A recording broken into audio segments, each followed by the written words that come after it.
Você já se perguntou o que aconteceria se o Batman tivesse acesso a todo o conhecimento do universo? Não estamos falando de tecnologia Wayne, nem de algum plano mirabolante da Liga da Justiça. Estamos falando de algo muito maior. Algo cósmico. Mas antes de seguirmos por esse universo de perguntas sem resposta, faz aquele ritual que alimenta o multiverso do Nerdverso Otaku. Se inscreve no canal, ativa o sininho das notificações e deixa o seu like para fortalecer a nossa jornada. Aqui, a gente mergulha fundo não só nos mistérios de Gotham, mas em todas as dimensões do multiverso nerd, otaku e tudo aquilo que provoca a nossa imaginação. Seu apoio é o que faz esse conteúdo chegar cada vez mais longe, trazendo mais debates, teorias ousadas e análises como essa. Então, se você curte histórias que desafiam o senso comum, se as grandes perguntas te fascinam tanto quanto grandes batalhas, já sabe, ativa o sininho, deixa aquele like, compartilha com os amigos e faça parte da nossa comunidade que nunca para de questionar, nem de sonhar.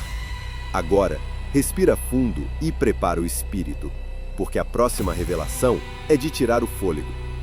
Durante a saga conhecida como A Guerra de Darkseid, o Cavaleiro das Trevas se senta na cadeira de Mobius, um artefato dos Novos Deuses que concede onisciência ao seu ocupante.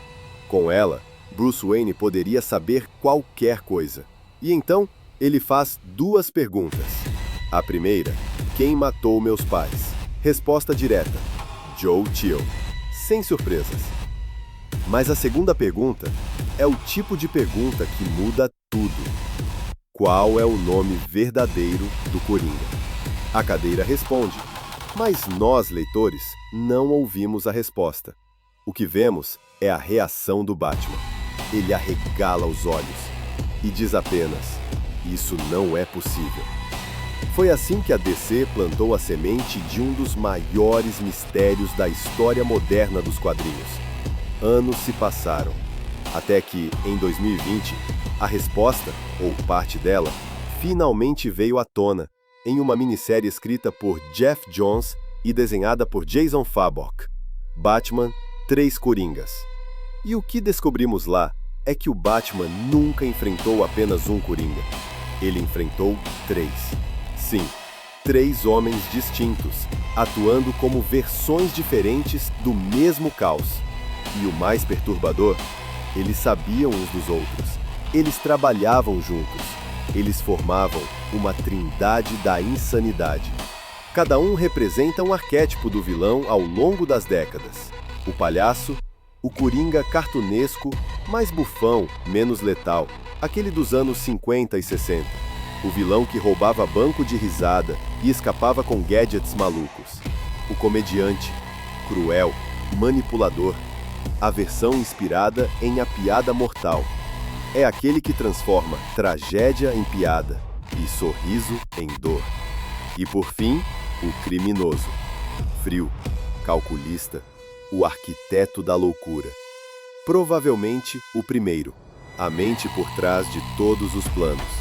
Talvez o verdadeiro original. Essa revelação muda tudo o que sabíamos. Por anos, discutimos qual seria a verdadeira origem do Coringa. Um comediante fracassado? Um gangster? Um agente do caos sem passado? A resposta é mais sombria. Ele é todos eles, ao mesmo tempo. Esses três Coringas buscavam mais do que caos. Eles queriam criar o Coringa perfeito. E quem eles escolhem como molde para isso? Joe Chill.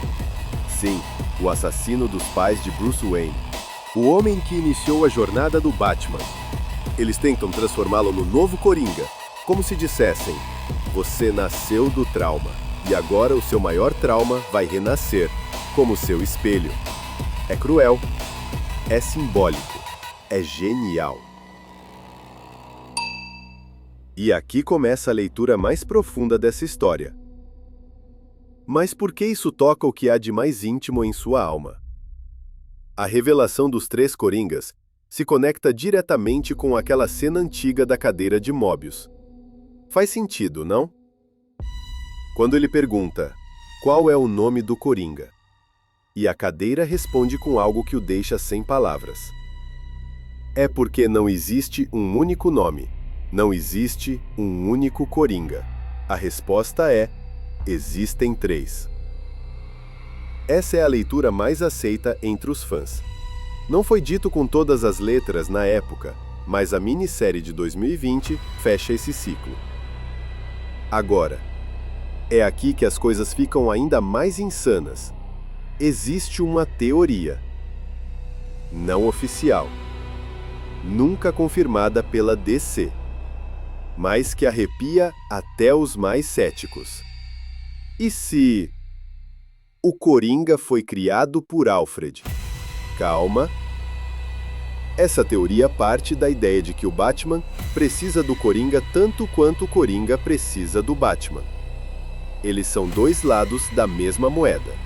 Mas, e se Alfred soubesse disso antes de todos? Em algumas fanfics, vídeos e reinterpretações alternativas, é sugerido que Alfred, vendo Bruce consumir sua alma na luta contra o crime, decide criar um inimigo definitivo. Um vilão que nunca poderá ser derrotado, que sempre o desafiará, que manterá Bruce vivo, mesmo na dor. É uma teoria ousada, sombria, quase shakespeariana. E embora não faça parte do cânone, ela ressoa com aquela ideia maior. O Batman não precisa de paz. O Batman precisa de propósito. E o Coringa é esse propósito. É claro, essa versão é mais filosófica do que factual, mas ela toca em algo essencial. O Coringa não é um personagem fixo. Ele é um símbolo, uma presença, um pesadelo recorrente. Por isso, a DC nunca revelou seu verdadeiro nome. Porque o momento que fizermos isso, ele deixa de ser uma lenda e vira só mais um vilão. A beleza trágica da relação entre Batman e Coringa está no mistério, na dúvida, no eterno jogo sem fim. Por isso, hoje sabemos o seguinte: canônico. O Batman se senta na cadeira de Mobius e faz perguntas cósmicas. Descobre algo sobre o Coringa que o deixa horrorizado. Batman, os 3 Coringas, confirma que existem 3 Coringas distintos. E nenhum deles tem o nome revelado. Teórico, conto de fã. A ideia de que a cadeira revelou os 3 e não um nome. A possibilidade de que Alfred tenha criado o Coringa como ato extremo de amor ou desespero. No fim das contas, talvez a pergunta certa não seja quem é o Coringa, mas sim por que o Coringa precisa existir.